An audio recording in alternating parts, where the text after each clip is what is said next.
Sejumlah momen langka terjadi saat perhelatan konferensi tingkat tinggi atau KTT G20 di Bali.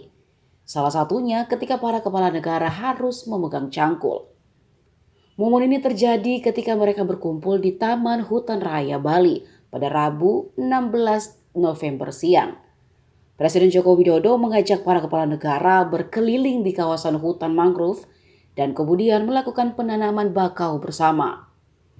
Saat prosesi penanaman bakau ini, para kepala negara harus memegang cangkul untuk menguruk tanah.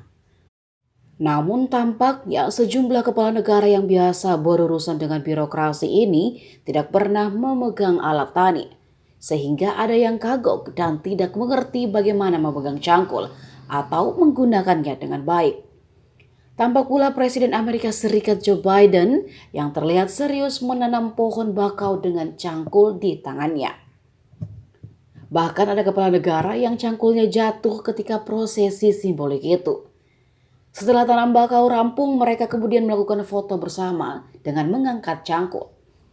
Setelah sesi tanam pohon bersama selesai, Presiden Jokowi mengajak tamu-tamunya menuju tempat pembibitan bakau.